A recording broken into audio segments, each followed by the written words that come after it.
Good afternoon, all. On behalf of Intas Pharmaceutical Limited, I, Dr. Dhiren Pranami from the Medical Affairs team, welcome you all to this live webinar program. Today we have with us Dr. Arun.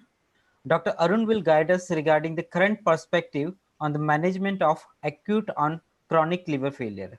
Dr. Arun is an assistant professor of gastroenterology at Department of Digestive Health and Disease, Chennai.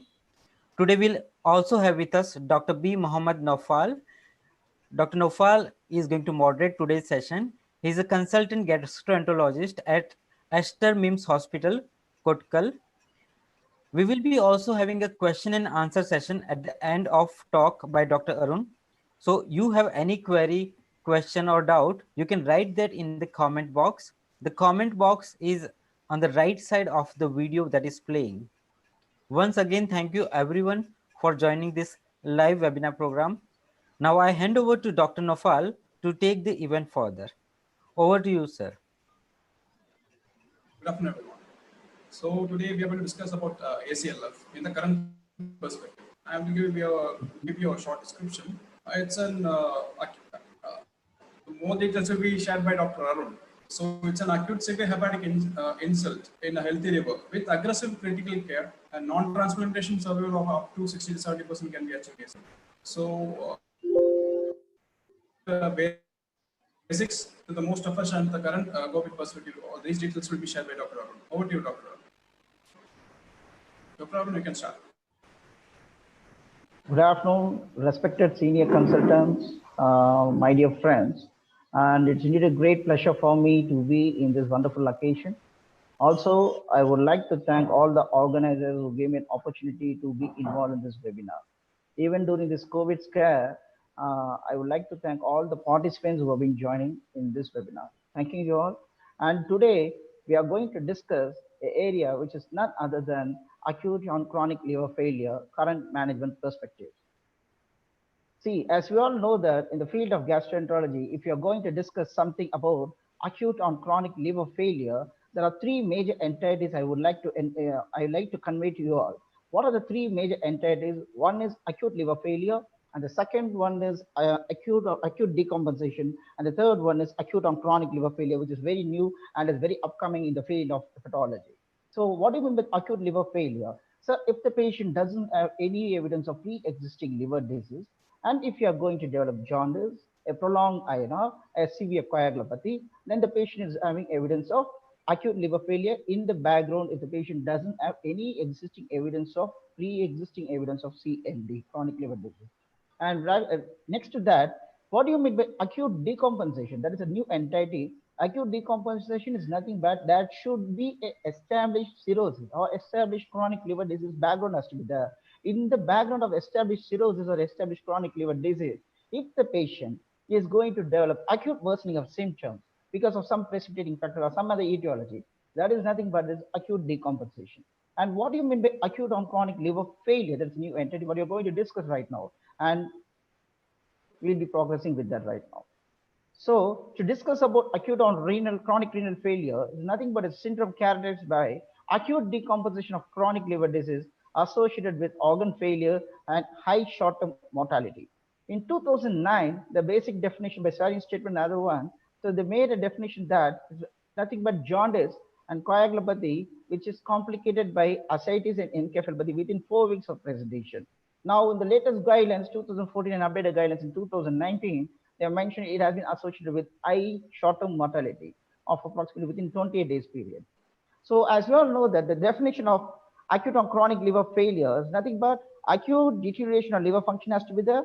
There might be a precipitating event. There is the multiple definitions is there. So I will be discussing about each and everything when we are going into the topic. And next to that, it usually occurs in a patient with, compensated or with a known or unknown liver disease, and they usually be associated with evidence of organ failure as per the EASL CLIP consortium guidelines. See, first regarding the APASL definition. APASL definition is being taken together by Sarin's statement and its followers, and more than Professor Sarin's statement, and more than 14 countries having followed that. In APASL definition, you all know that the jaundice total bilirubin level has to go more than 1 becomes 5 milligrams per deciliter, and it will be always a hepatic insult, and the patient will be having severe coagulopathy. If the INR, if it is going to be more than 1.5, and if it is going to complicate within a period of 4 weeks, if you are diagnosed, you are even in undiagnosed chronic liver disease, and if it is going to associate with a high short-term mortality within a 28 days of period. And for this APASL definition, they have been taken more than 1,400 patients, and subsequently in 3,300 patients have been enrolled in that. And usually, what is the inclusion criteria if it is having compensated cirrhosis? The CLD has to be the CLD, but not cirrhosis. Any acute insult can be taken as an inclusive criteria. And what are the exclusions? There should be a prior decompensation or HSC, and this is a usual time frame for APASL criteria has to be minimum period of 4 weeks has to be taken. And in this APASL criteria, what I wanted, the organ failure has not been taken as a major criteria, and hepatic insult is the first predominant factor has to be there in APASL criteria. It's the Asia Pacific study of the liver guidelines. And organ failure, liver is the primary to start with. And what are the disease severity scores? Nothing but ARC score. That Asia Pacific score has been used for identifying the severity in APASL guidelines. And next to that, there are multiple guidelines of that. One is by EASL CLIF statement, and another one is NACSL's guidelines, and another one is WGO guidelines. WGO guidelines is quite not much of use nowadays, but EASL CLIF statement, what they've been mentioning about that. So it has to be an acute deterioration in a pre-existing chronic liver disease, usually related to a precipitating event with high short-term mortality at 3 months due to multi-organ failure. That grading system I'll be coming to the area of discussion later. And in this study, there will be around 1,300 prospective cohorts are being included. And in this, the inclusion criteria, cirrhosis only, either compensated or decompensated, or renal failure is always mandatory. But liver failure is not being in the definition of ACLF. And exclusion criteria will be always HCC. And the time frame in this condition will be up to 4 to 12 weeks can be included. Regarding the NACSL, what do you mean by NACSL? North American Consortium of Chronic of End-Stage Liver Disease. And based upon that, the syndrome characterized by acute deterioration in the patient with cirrhosis due to infection, which is precipitating with 2 or more organ failures. Either 1 or 2 or more organ failures will be there. So it has been taken in the prospective study. It's a North American Consortium statement. It has been taken as a prospective study in 5 patients. In this, the inclusion will be up to a cirrhotic patient, a compensated cirrhosis, or 2 extrahepatic organ failures can be taken. And patient who have any infections in the background, who are hospitalizations for a long time, and who have HIV infection being taken as an exclusion criteria. And the time frame, it is not strongly defined in case of NACSL. And see, in APASL, as I will admit to you, the initial period of management, see, any patient who is present to you acute insult in the pre-existing liver or chronic pre-existing liver disease and unknown liver disease, the acute insult will be manifesting most severely in the first 7 days. So you need to target, you need to treat the patient in the first 7 days. That is nothing but the golden period. And there are pediatric studies also included in a APASL statement, but EASL and NACSL, nothing much focus on that. And regarding the treatment part, regenerative and bridging therapy is having a good result in APASL, but in EASF and NACSL, nothing much about that. And the reversibility of ACLF, the chances of reversibility is still high if we are going to be ethanol or some other indications, the chances, even if hepatitis B reactivation or something else, if we are going to control that, the chances of reversibility still lie in APASL statement. And regarding, so first we need to go discussing about what is the prevalence of acute and chronic liver failure. It will be up to approximately 24 to 40% of the patients with cirrhosis usually will be admitted to the hospital. So we need to take a detailed history. What is the mode of presentation? See, always we need to identify the precipitating factor. What are the various organs being involved? Any of the evidence of organ failure, and what is the etiology for the chronic liver disease in the patient of ACLF? So it may be in pre-existing or known or unknown liver disease. So what is the common thing? It could be because of viral hepatitis. It could be because of B. Or B will be reactivated because of any chemotherapeutic regimen. Suppose if the patient is having any immunosuppressive, rapid worsening of symptoms, if the patient reactivation of hepatitis B can happen. And it could be because of hepatitis A or hepatitis E, anything else. And mainly alcoholic hepatitis. Alcoholic, there is 25% chances of worsening of symptoms to make the patient to progress to ACLF. That are the major predominant causes. And NAFLD nowadays is almost taking lead up to in Western countries like Western countries are almost taking a lead up to 25 to 30% may take a lead in years to come. So what are the various triggers? So it varies, depends upon which area is going to be involved predominantly. And bacterial infections, it could be because of the spontaneous bacterial peritonitis, it could be because of UTI, it could be because of pneumonia, anything else. But SBP is the most common. SBP can worsen the symptoms up to 50 to 60%. It will be a trigger in case of ACLF. Hepatitis B is next to that. Hepatitis B, as I told you, is because of anything, is ACL B or reactivation, major things can predispose. And initially, what they may mention about 25, 45%, it could be idiopathy. We don't know what is trigger, but now what they're concluding that even up to in India, APAS's statement, they're mentioning up to 10 to 15% only the triggers and cause is unknown. But most of the person patients, we can able to identify the etiology. And apart from that, there are multiple events. It could be drug-induced liver injury. Always you should remember, in India, the common drug which we are coming across is nothing but anti-tuberculosis drug. So you should know to which patient you're supposed to start, to which patient you're supposed to stop, and how to initiate, how to restart. That is a major importance.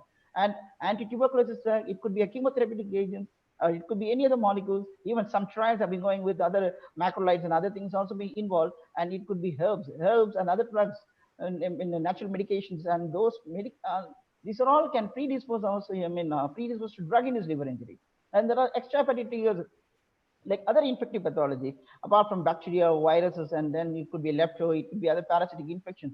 We are not very sure about what infection we are going to deal with that. So any infective pathology can predispose. These are the triggers. It could be ethanol or viral, it could be NAFLD or bacterial sources, or it could be hepatitis B or any viral etiology, it could be A or E. So much of triggers are there. We need to be very we need to take a good detailed history of the mode of presentation, how the patient is being worsening. So based upon that, we need to analyze the clinical presentation, because in field of gastroenterology, hepatology, acute decompensation, ACLF, and acute hepatic failure always is still confusing entity. We need to analyze the patient in a detailed way to get into the conception, to get into the idea of acute liver failure if you want to proceed further. So this is one wonderful study which is done in Europe. I mean, it is almost in 2011. We have been done a study called canonic study. In this, the most common organ which is being involved is nothing but the kidney. So if the patient is going to develop ACLF, the kidney is the most common, and more than 50% of the patient be involved, and next to that is liver. So this canonic study is mainly based on the European study. It's been EASL CLIP consortium statement has been divided in that. So it could be a coagulation part, it could be a brain injury, it could be a circulatory failure, or it could be because of lung involvement. So you should be very thorough with which organ is going to involve, which organ is going to present, which is the mode of presentation. So based upon that, your area of management is going to be entirely different. And next to that is a NACSEL study, which is nothing but it's a 55% of the patients will be having grade. As we all know, that grade 1 to 2 and grade 2, 3 to 4. So grade 1 to 2 will be always falling into the stage of covered, and grade 3 and 4 will be always over encephalopathy. And the patient sometimes will present with features of shock. Around 17% can have shock, and for that fluid response has to be augmented. And some patients develop, requires RRT, renal replacement therapy in various forms, and some patients require artificial ventilation, mechanical ventilator support. Some patients may be needed. So this is the time frame. See, if you're going to look into the APAS and EASL guidelines, the EASL is always associated with the organ failure. It could be kidney, it could be lung, it could be brain, it could be because of the circulatory part, it could be because of the intestinal part. So where is the evidence of injury? Suppose any patient is going to come across with evidence of acute injury, there it could be, see, in the field of in the area of management of acute and chronic liver failure, septicemia, the cause will be more than 30% to progress a patient to ACLF. So now the criteria, SARS, sepsis, severe sepsis, septic shock, organ failure, death, that criteria is not still more validated, because most of the patients, because it could be because any septicemia because of the multiple response. It could be because of the cytokine storm. It could be because of the immune response, hyperimmune response, and so it could be because of the complementary anti-inflammatory response syndrome also. The CIRS and CARS all together will act when produce evidence of septicemia. So ideally, the initial presentation, if you're going to see the patient the day one, you need to tackle the patient immediately. So if the patient doesn't have evidence of SARS, if the patient then progress to SARS, what is SARS? Nothing but a fever, a hypothermia, an increased respiratory rate, cardiac rate, as well as the patient go for increased altered WBC count. It could be either increased or immature forms could be there. So all the 4 criteria doesn't mean need to be fulfilled most of the times. Okay, it could be no SARS, it could be SARS followed by, and this period, within this period of SARS, we need to control the patient, we need to initiate the antibiotic, we need to give fluid therapy, augmentation. We need to take care of the patient vitals. We need to give a strong ICU support. ACLF is nothing but we need to take care of the strong ICU care, ICU management. That is the most important thing we need to follow. And next to that, the patient may go for immune paralysis. followed by the patient may go for septicemia, followed by the patient will go for shock. Shock, multi-organ failure. Multi-organ failure, once the patient develops multi-organ failure, the chances of survival is going to be very low. The percentage of mortality is going to be more than 70 to 80%. The chances of survival is going to come down. So mainly because of this is nothing but because of gut dysbiosis. It could be because of increased permeability. Gut dysbiosis, bacterial translocation, increased permeability, and these are all the major factors that we'll be discussing about that later.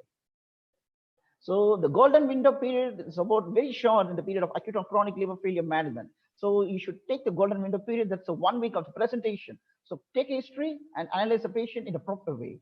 So therapeutic interventions during this period with remarks. So during this period is going to decide the patient prognosis. And what are the constituents? What constitutes underlying chronic liver disease? It could be because of NASH. It could be because of fatty liver. It could be because of any chronic hepatitis. It could be because of asymptomatic undiagnosed cirrhosis. It could be because of a compensated cirrhosis, or it could be because of a decompensated cirrhosis. So what are the things which constitutes this acute insult? There are many constituents will be there. As I discussed with you, epitrophic and non-epitrophic viruses. It could be because of bacterial infection. It could be because of septicemia. It could be because of alcohol and other toxins. It could be because of bleed. As you all know that the bleed propensity to cause ACLF is slightly low because it can develop as a complication of ACLF, but that constitute to precipitate ACLF will be less because it will be less than 5%. And more hepatitis B virus plus, as I told, because of any immunosuppressive HIV recurrence, HIV molecules being treated for that. So many conditions are being to trigger the HIV plus. So what constitutes the liver failure of ACLF? That is the main thing we need to analyze with the patients. So all the events are being progressed to go for the liver disease. So if you're going to see the fibrosis, if you're going to take the portal hypertension, if you're going to look for the bacterial translocation factor, if you're going to assess the clinical severity, these are the 4 predictors we'll be using for that to assess the scheme of progression of liver disease. So fibrosis, as you know, the metabolic staging system, it will be progressing for 4A, 4B, 4C. And portal hypertension is clinically significant. Only say if hepatic venous pressure gradient, if it is going more than 5 and less than 10, and the clinical significant if it is going, if the HVPG, if it is going more than 10, and high risk for major events, major bleed, everything will happen if it progresses more than 12 and more than 18.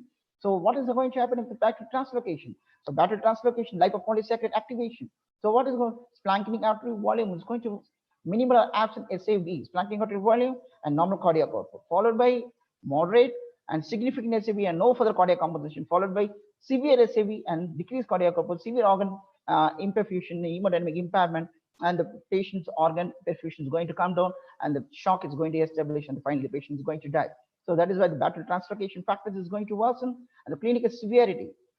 So basically for the increasing clinical severity based upon compensated or decompensated cirrhosis, or it could be a late decompensation. Just see if there is no varices, and if the patient develops varices, and if the patient is having only bleeding, and if the patient is going for non-bleeding decompensation, and more than 2 decompensating events, and finally, if the patient going to develop refractory ascites, a portosystemic encephalopathy, or if the patient is going to develop jaundice or hepatorenal syndrome, or if the patient is going for finally ACLF, the final line of protocol in the management.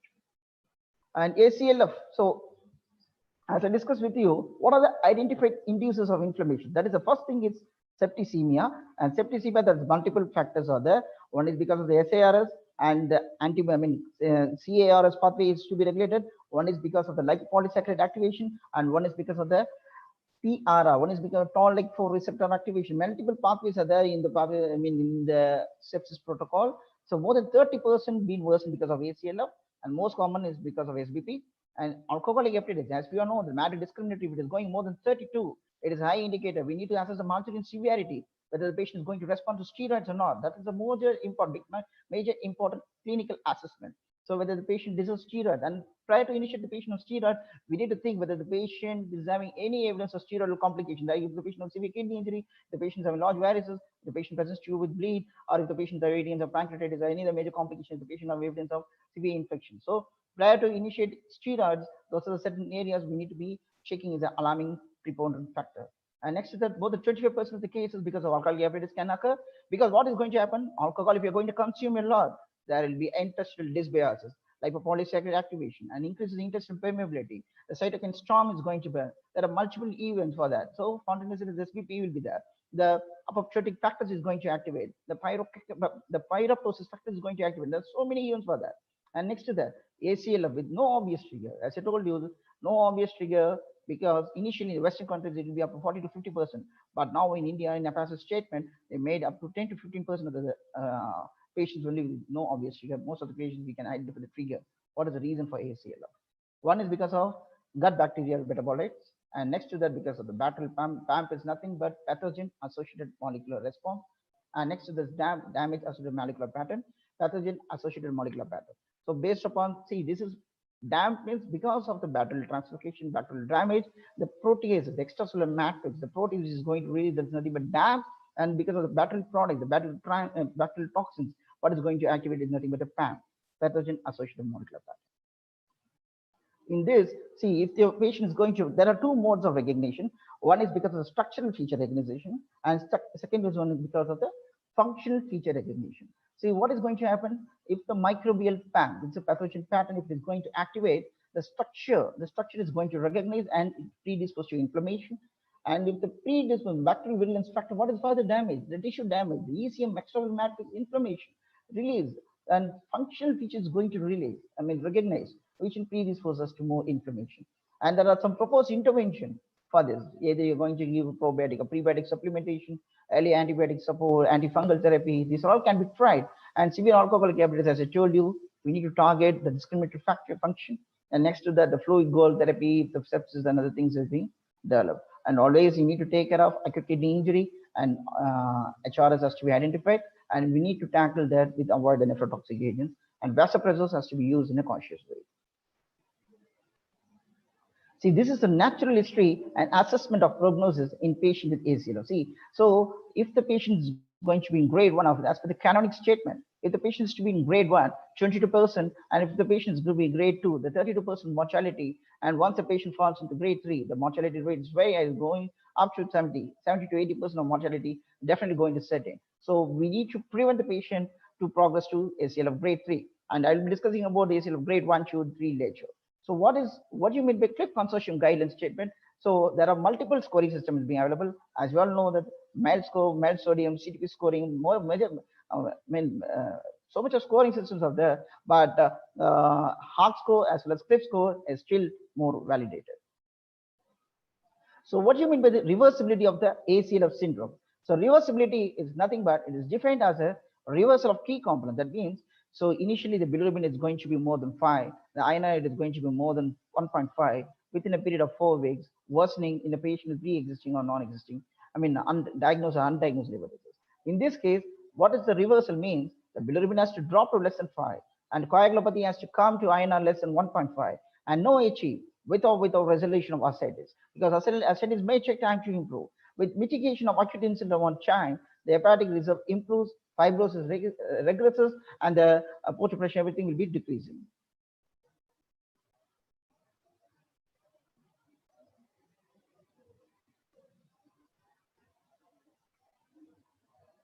So what are the inclusions for organ failure in definition? So organ failure is as per the APASL, which included in 14 countries, organ failure predominantly not taken into account, but EA's statement and NACL guidelines, always the organ failure will be taken into account. Either it is one organ failure or no organ failure, or it is 2 organ failure or more than 2 organ failure. Based upon that, so organ failure also has to be taken into account. So what are the changing trends for the etiology of acute insult and chronic injury? Because as you are told that hepatitis B infection reactivation now and ethanol induced are always showing a decrease in trend, and because of that, and other drugs like alcohol and herbs and other things showing an increasing trend in causing ACLF. Alcohol is now the commonest etiology, and the unknown causes still, the Western parts will be although more than 45% of the patients, and in India it's almost up to 5 to 15% of the cases. Still we couldn't able to diagnose the cause of ACLF. So acute varicose vein, as I told you, it could predispose to ACLF in less than 5% of the patients. So we need to analyze. It's not because of the acute hepatic insult, unless in the patient with produce jaundice and coagulopathy, fulfilling the criteria for ACLF in less than 55% of the population only has been reported, which progresses to ACLF. And other events like bacterial infections, these are all can predispose.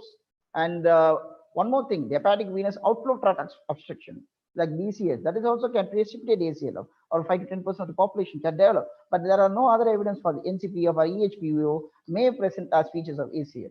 So Those are all still we need to be more validated. We need more further studies to analyze whether the patient for NCP or for EHPO can present like features of ACLF. So if you're going to see this, so this is the virulence factor. This is nothing but the pathogen microbial inducers. So what is going to happen? The inflammation, the hyperinflammation pathway, it's going to set in, and the virulence factors from the bacteria is nothing but pathogen associated PPAMP is going to get released, and the protein recognition receptor is going to be activated, and it's going to stimulate the transcriptional factors, intracellular cascade signaling, cytokine storm, cytokine release, toll-like receptor activation, and cytosolic DNA receptor activation. Everything is going to predispose to a bacterial infection.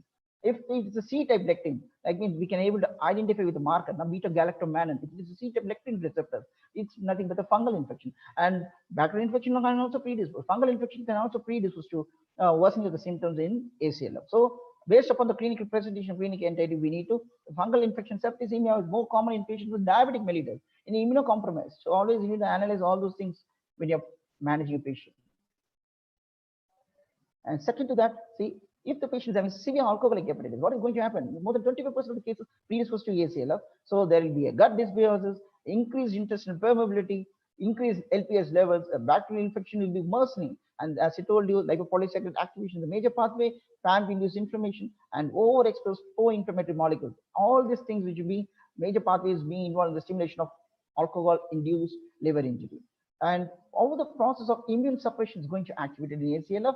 So the response to LPS is going to come down. The toll-like receptor activation signaling will be going to come down. So what will happen? The PGA to prostaglandin E2 level is going to increase, which inhibits the macrophage production and decrease the macrophage ability to release. And what is going to happen further? It will suppress the immunity and excessive systemic immunity. These are all theoretical part, but this is how the pathogenetic mechanism works. So further, it will be going to organ failure, ACLF. So always in your treating a patient with ACLF, look for evidence of organ failure and other clues and manage a patient accordingly with what are the management protocol is being guided. This is nothing but acute decompensation. Only approach the patient with acute decompensation. Acute decompensation, I already discussed with you. The patient has to fulfill the evidence of cirrhosis. In a patient with established CLD, in a patient with established cirrhosis, the patient is worsening of symptoms. Either it could be decompensated or compensated. So always acute decompensation in a background of cirrhosis. That is the main point. It could be a time frame window will be there. It will always up to 12 weeks we can take into account for acute decompensation. Not like ACLF will be taking only 4 weeks to be going to take into account. So acute decompensation. So we are going to use a CLIP score. So I'll be telling about the CLIP score later. So if you're going to use the CLIP score, if the patient doesn't have no ACLF, the patient is having evidence of ACLF, based upon the CLIP score, with the low risk, intermediate risk, and high risk. If the patient is having low risk, you need to discharge the patient early. If the patient falls into high risk, if it's going to more than 60, then the patient needs to close monitoring, and we need to assess some mortality. The 3-month mortality either could be 2% or more than 30%. And if the patient develops features of ACLF, so we need to grade the ACLF, whether what is the window period the patient we are going to present within a period of 7 days or not, and we need to assess the CLIP scoring system, and based upon the future strategies like continuing care, experimental treatment, or early versus regular liver transplantation, or the futility of care has to be enrolled. So this is a CLIP definition. EA is a CLIP definition. So one of the most important definition. So absence of ACLF because 28-day mortality is less than 5% in patients, no organ failure and single organ failure if the creatinine is less than 1.5 milligrams per deciliter, and cerebral failure. Always in EA's statement, that is hepatic failure, the renal failure will definitely be taken into account because renal injury is the most common thing they will take into account. The single organ failure, the creatinine is going less than 1.5, or cerebral failure with the patient's background of serum creatinine will going less than 1.5. So the most important entity in EASL is a renal failure has to be there most of the time.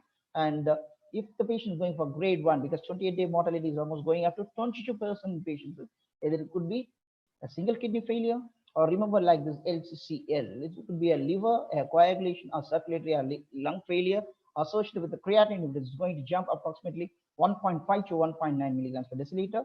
And always the patient is going for HE1 and 2. And if the patient is worsening, single cerebral brain failure with the creatinine more than 1.5 to 1.9. So all these things, either it could be kidney, or it could be because of LCCL, or it could be single brain failure with the creatinine more than 1.5. Grade 2 means is more than 2 organ failures. The mortality will be up to 32%. Grade 3 means nothing but 3 organ failures. More than 3 organ failures, mortality is going to be rampant more than around 77 to 80%. So based upon this, they are having, this is a scoring system. This is a predictor we are going to use. So they'll be taking, and for Hawk score, everything will be the same except for the circulatory and respiration. And for the ESL cliff, this is the thing we are going to take into account. Based upon the bilirubin, so score 1, 2, 3. So bilirubin take into account if it is less than 6, 6 to 12, more than 12. And creatine, it should be less than 2, 2 to 3.5, and more than 3.5. More than 3.5, always this is the patient for RRT. And if the patient is having NCAF stage 1 or 2, or if the patient is going for NCAF stage 3 or 4, based upon that. And next to that is coagulation, less than 2 INR parameters, less than 2 or 2 to 2.5 or more than 2.5. And if the patient MAP has to be made in approximately around 60 to 65 millimeter of mercury. If the patient requires MAP of more than 70 and less than 70, and the patient depends on vasopressors, the MAP has to be made in more than 60 approximately minimum. So if the patient's MAP is going down, the patient requires a vasopressor, it indicates the scores 3. Respiratory, as per the ARDS protocol, PaO2 by FaO2 ratio, if it is going to more than 300, less than 300, less than 200, or SpO2 by FaO2 if it is going to more than 357, and if finally if it is going to less than 214. It indicates the severity. If it is going to less than 214, and if the patients have high creatinine, severe brain injury, grade 3, 4, which means multiple organ damage, multiple organ failure, as per EASL CLIF consortium guidelines. So this is nothing but a passive statement. This is a Hawk score. ARC is nothing but a APASL ACLF research consortium guidelines. And this is what we are using in India. This is the guidelines. We need to follow that. See, all the pointers will be the same except for lactate. The lactate we need to assess because that is a significant parameter we need to assess the patient is going for septicemia or not. So next to that, here there are 3 pointers. There are 3 stages, 1, 2, and 3. So grade 1 is nothing but if the scoring system is approximately 5, and grade 2 if it is more than 5 to, grade 1 is 5 to 8, and if it is more than 8, and grade 3 if it is more than 11. So grade 3 will always be a lethal outcome. And see, based upon this parameters, if it is based upon total bilirubin, hepatic NCAF, INR, lactate, and creatinine, all of them are same except for the lactate level. So remember that lactate, if it is less than 1.5 and 1.5 to 2.5, and if the lactate is going to be more than 2.5. If the lactate levels is going to be raised to more than 2.5, it indicates the AASL APASL statement, worsening of symptoms is going to set in, and if the patient requires creatinine of more than 1.5 and further worsening of creatinine, the patient requires RRT, and based upon that, this is the minimum scoring points will be approximately 5, and maximum scoring points will be approximately 15. So based upon the AASL statement, our Indian guidelines have been established. So how will you differentiate ACLF from acute decompensation?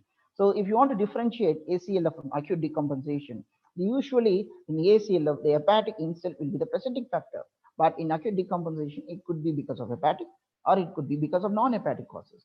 So how will you identify the precipitating event? In up to 95% you can able to identify in APASL, and the usual time frame will be in 4 weeks. Underlying cirrhosis may or may not be there, and prior decompensation, no. And mortality at usually will be 30 to 50%, and reversal of recovery will be only in half of the patients.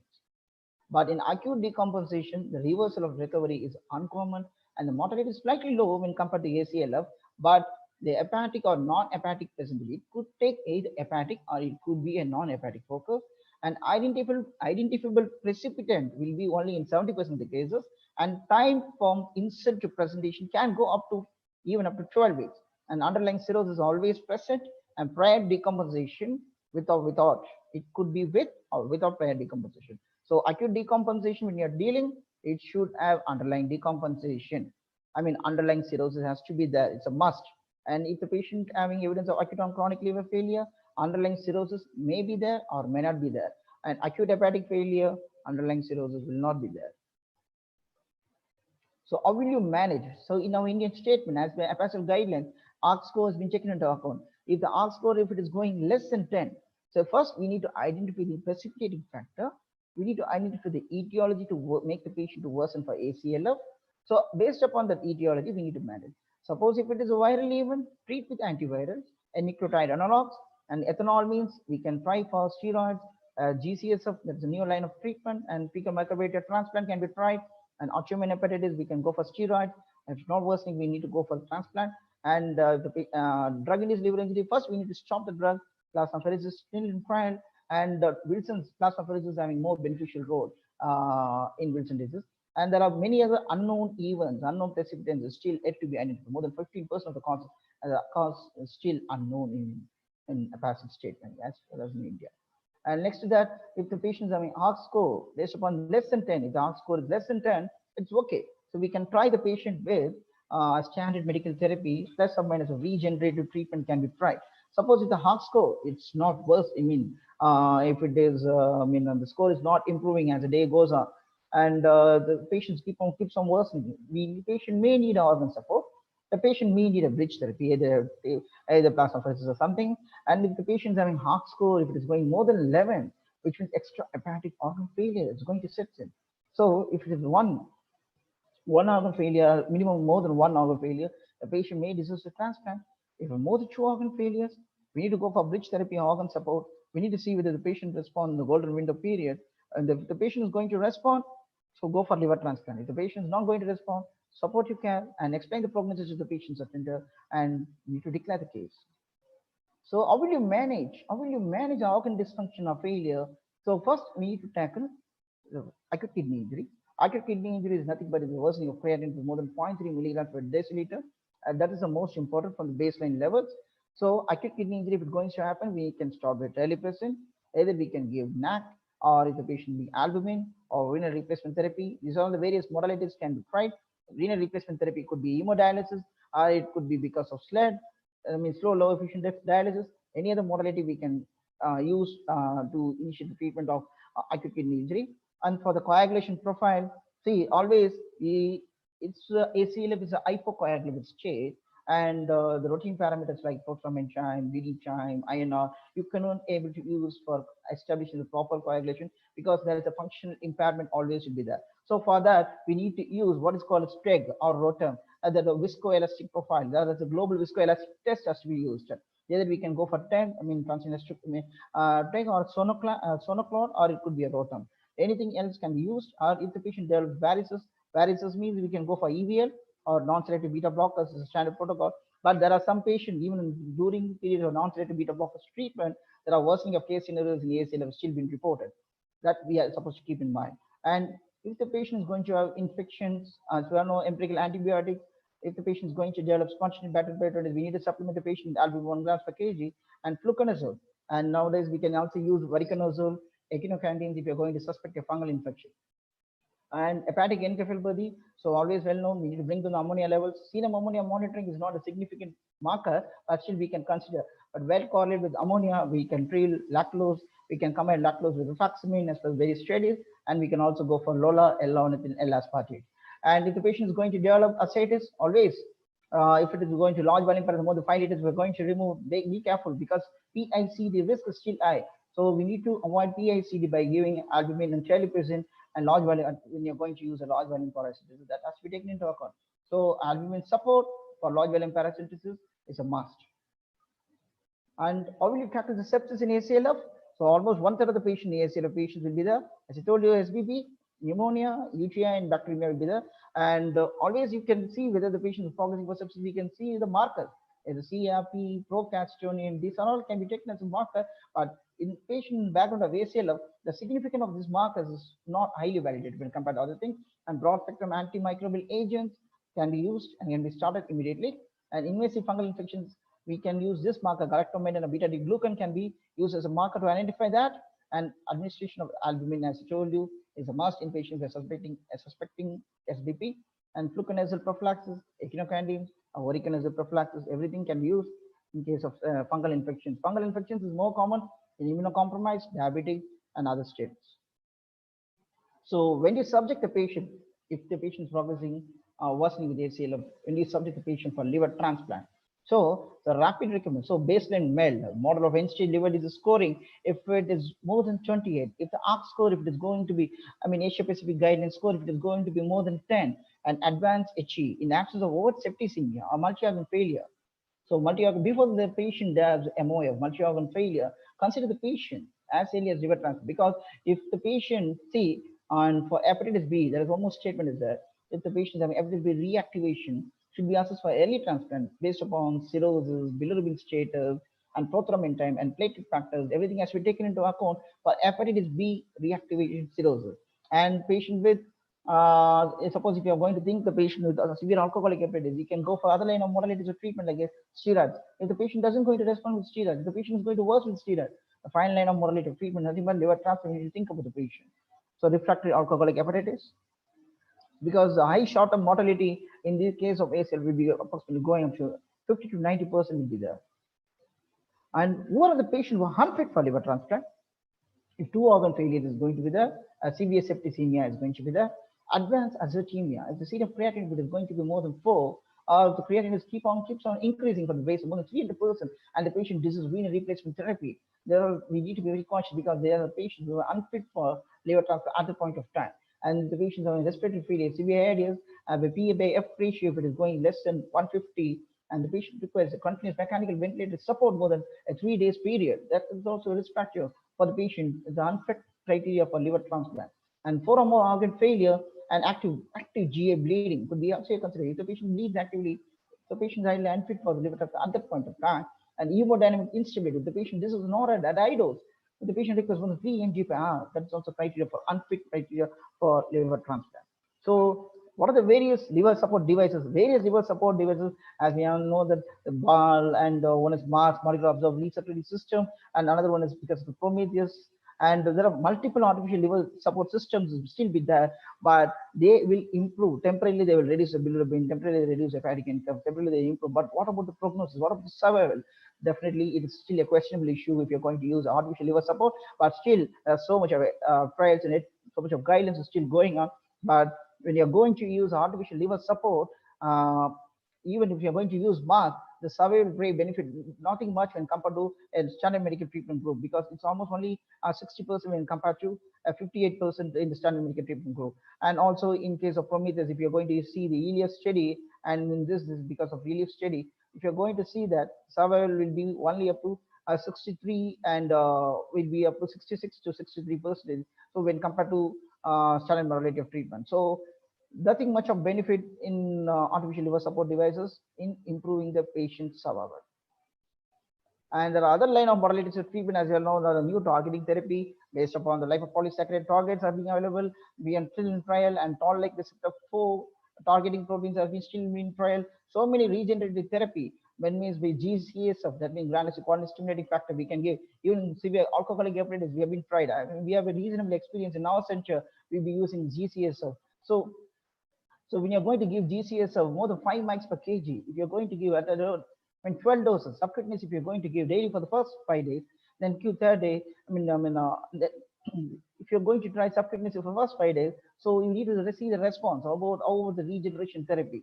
So it will improve the survival, doubles, and it definitely improve, significantly reduce the CTP scoring, MELD scoring, SOFA scores, and it may prevent the development of septicemia, HRS, and hepatic encephalopathy. And next to that, the stem cell therapy is also, stem cell therapy is nothing only, it will be taking care of the immune markers, also it will be taking care of the hyperinflammatory response. Stem cell transplantation is still in trend, but how long you are going to do that? Whether it is a 3-month period or 6 months period or 9 months period, we are not very sure. But still so much of study is going on for stem cell transplantation. Even in pediatric ACLF protocols are still going on, and adult-based ACLF guidance is still going on. And before concluding, I would like to tell you something about the pediatric ACLF. Pediatric ACLF, around 10 to 15% of the population is still being reported. And next to that, pediatric ACLF, the most common etiology will be because of Wilson's, or it could be idiopathic, we couldn't able to identify the cause, or it could be autoimmune pathology, or it could be because of metabolic liver disease. For metabolic liver disease, the role of, for a metabolic liver disease, whether it is going to progress to ACLF. The metabolic liver disease like glycogen storage, lipid storage disorders, whether the patient can progress to liver disease, it's still a questionable issue. It's not been proven condition. And because if it is going to be because of Wilson's, or it could be Wilson's, there is still a beneficial role with plasmapheresis and other line of treatment. So always Wilson's, consider the patient early for plasmapheresis and liver transplant if the patient is going to not responding to the base first line of medications and the treatment. So with this, I rest my presentation, and I feel really happy to take over your questions right now at this moment. Thanking you all. Thank you, Arun. That was a nice comprehensive presentation of ACLF and almost covering almost every topic related to the ACLF. Now we will have we have been poured in by many questions, and I'll be starting. I'll be reading out the questions. We'll hope we'll answer this. And that's a nice question posted by Dr. Praka. What is the role of NAC in ACLF, NAC in N-acetylcysteine? Arun. So the role of NAC is ideally ACLF. We need to establish a cause for the NAC in ACLF, because the role of in severe alcoholic hepatitis is definitely 1 gram per kg dose. You can give up a period of 7 to 14 days. There is definitely a response of NAC is still being validated with a strong immunomodulatory. It is also a strong antioxidant response, and it will reduce the severity of prostaglandins. Hyperinflammatory response will be coming down, and the septicemia, everything will be improved based upon the NAC. So NAC is still more validated in severe alcoholic hepatitis if the patient is going for ACLF. As you all know that SAH is still more than 25% of the patients being reported because of ethanol to go for severe alcoholic, ACLF. Arun Dota posed a question: how to differentiate between acute decompensation and cirrhosis from ACL? That's already, I think, it's in the slide. Yes. And,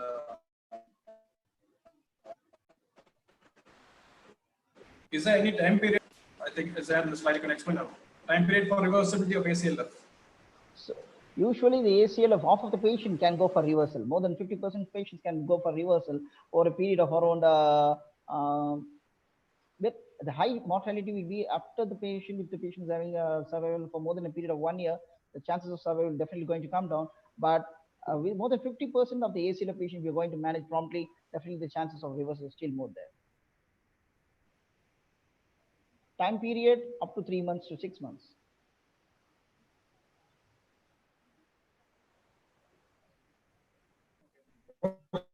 Plasmapheresis in ACLF. So plasmapheresis in ACLF, if the patient is having high bilirubin, worsening of bilirubin status, acute kidney injury worsening, and the patient, if the patient is having hepatic entry of grade 3 and 4, there is a role of plasmapheresis prior to transplant. It can be considered as a bridge prior to transplant, but as the patient is going for plasmapheresis, you need to make every arrangement for the transplant and other conditions. Because plasmapheresis itself can worsen the patient's clinical scenario, but if the patient's bilirubin is not going to improve based upon the medical treatment and based upon what are the toxins, even if it is going to be drug induced, it will be removing the major toxins. So based upon which indications, based upon the which clinical case we are going to tackle, and based upon the clinical patient profile, based upon the role of plasmapheresis is being validated.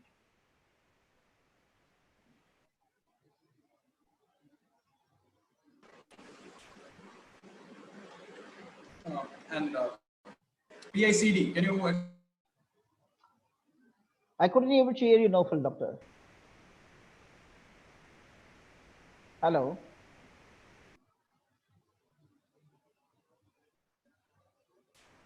So if if I'm clear, if you are discussing something about paracentesis induced circulatory dysfunction, PICD, because if you have only when you subject the patient for large volume paracentesis, there is high chances of the patient to go for PICD, and more than 70 to 80% of the patients can go for PICD if the patient is going to subject for large volume paracentesis, when without albumin support or without any of the fluid support. So if you are going to subject the patient with for large volume paracentesis, you need to put the patient with albumin support, and you need to take care of terlipressin and other things to prevent PICD, because the chances of progression of PICD without other things is more than 70 to 80%. That has to be taken strongly into an account.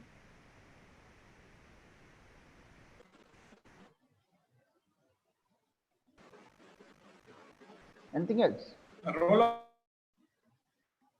Yes, I couldn't able to hear you properly, Dr. Nofal. What is the role of liver biopsy? Liver biopsy. So mainly, in case of ACL of the liver biopsy, so we need to identify whether the patient is having evidence of bilirubinostasis or evidence of any parenchymal extension or evidence of any worsening of disease. There are some indications for liver biopsy.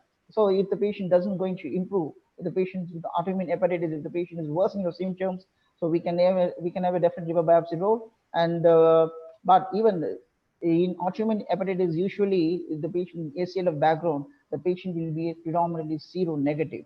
So only based upon the serology, we are not supposed to progress the patient with. We are not able to control the patient because of autoimmune hepatitis. And for that kind of patient, we can submit the patient for liver biopsy. to look for evidence of bilirubineous changes and parenchymal extension and other vascular changes. And these are the things, even Wilson's. I mean, if we are not able to conclude, severe liver alcoholic hepatitis, even if the patient doesn't have any conclusion and evidence with the worsening of symptoms and prior to transplant, definitely we can. And one thing with the patient, we need to subject by transjugular liver biopsy as ideal modality to think about that. One question: what is the treatment of management of shock refractory fluid resuscitation in ACLF? Management of shock refractory fluid resuscitation. So, as I understood the question, so ideally we need to target a MAP approximately more than 60 to 70 millimeter of mercury. If the MAP is to be targeted, the first line of management will be ideally a norepinephrine.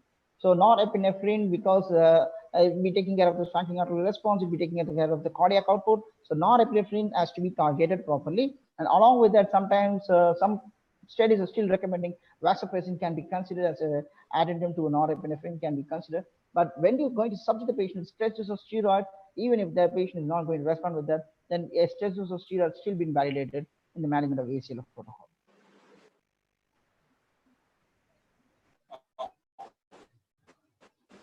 Anything else, sir? Which definition of do we follow in clinical practice, APASL or EAC?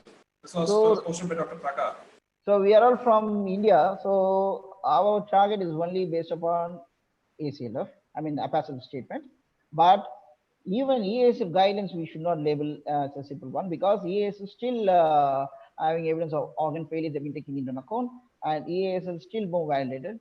APASL and EASL, both the definitions definitely we can take into account based upon how the patient consists to us, based upon all the lab parameter, based upon all of the clinical pointers, based upon we can go for that. But APASL is still more validated in our country. Yeah, based on EASL, if there's no, I couldn't able to hear you. Hello. it treats every patient with organ failure. It comes under ACLF. I think APASL has a comprehensive definition for that. So that we can go for APASL, but still EASL is more validated. Sure. And yeah, one more question. Role of stem cell transplant. Stem cell transplant is still be more validated because it's still being tried. Stem cell transplant, there are many centers that are being trying for that. And what is the main thing? It inhibits the T cell proliferation, and also it alters the T cell response and function of the B cells, and it inhibits the dendritic cell activity and reduce inflammation, reduce cytokine events. There are so many modalities for discussing about the stem cell. Multiple articles have been in the field of hepat.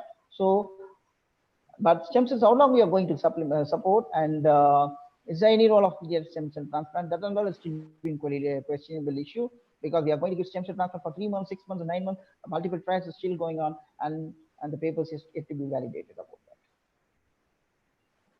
And which is most for high flow. Hello. Hello. Hello. Nasal cannula versus non-invasive ventilation. For the management of ACLF, okay. Yeah. Nasal cannula is still more acceptable because the patient may be in hypochoric state, and we can use nasal cannula, because see, if high flow nasal cannula, if you're going to use, it will be taking care of the intracranial pressure also, and it will be taking care of the venous return, the ICP and venous return, the cerebral perfusion. All those things will be taken care, and it is very easy to use high flow nasal cannula and non-invasive ventilation also to be considered. But in my experience, I would like to consider more about the high flow nasal cannula rather than non-invasive ventilation more, if the patient fits into the criteria for that. What should be the MAP? So MAP has to be targeted more than 65 to 70. Our targeted MAP should be more than 65 to 70. That should be the target. And based upon that, your fluid response, you need to monitor the cardiac output, you need to place a catheter, and everything based upon the MAP status.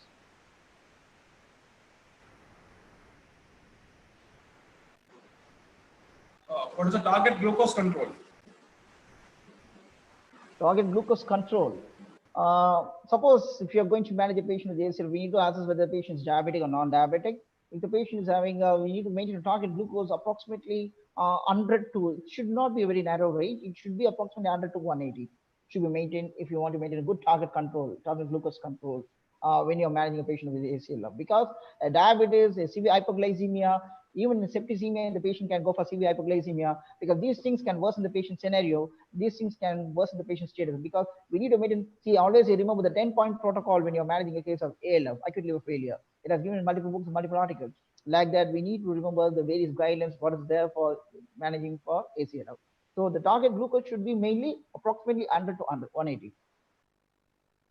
What is the role of stress dose glucocorticoids?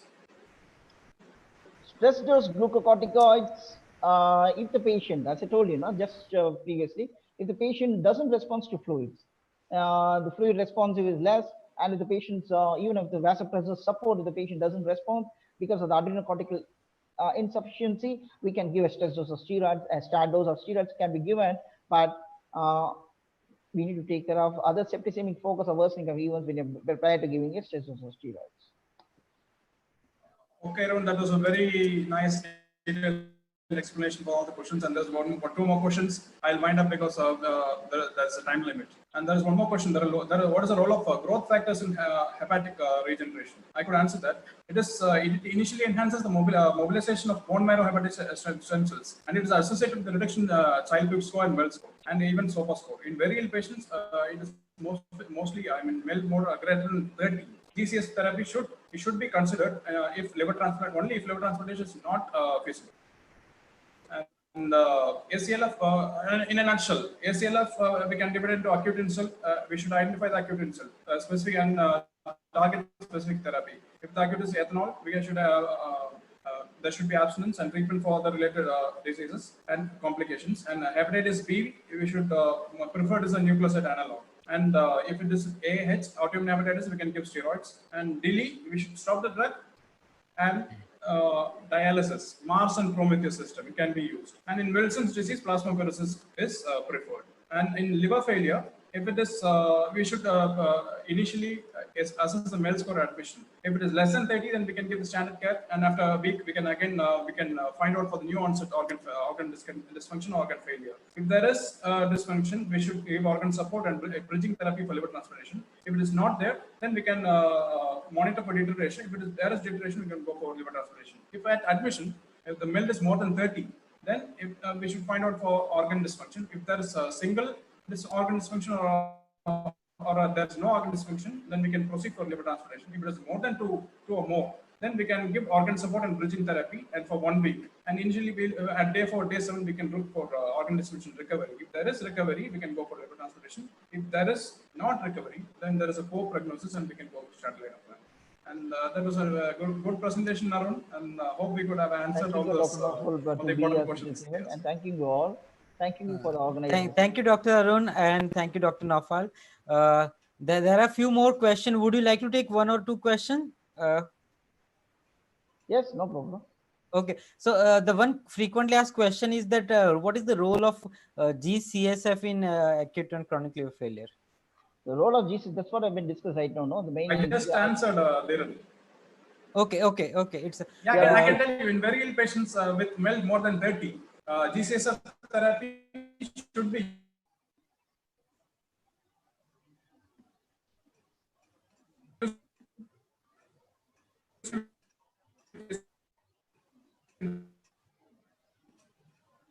Dr. Naufal, you're not audible for me. Dr. Naufal, you are not audible right now.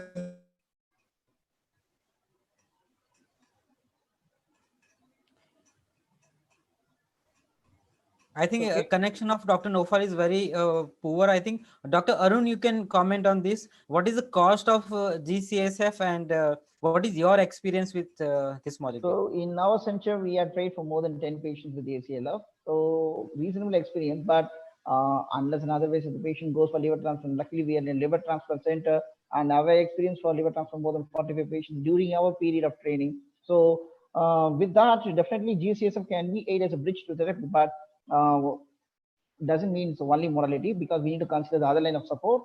Along with it, we need to consider the patient for early transplant. And GCSF, the cost issue is still very high. And for you to go for a minimum period of 5 to 7 days, we're going to try for GCSF, the cost issue for the poor patient still to be considered. Okay. Thank you so much, sir. Thank you, Dr. Arun, for this detailed presentation and lucid explanation of acute and chronic liver failure. And thank you, Dr. Nofal, for moderating the question and answer session. We also would like to thank all the clinicians for sparing their valuable time and joining us for this online CME program. I hope all of you have enjoyed it. If you like the session, please let us know in the comment box whatever you liked about the program. This is the end of this webinar. Thank you once again and have a good day. Thank you all. Thank you.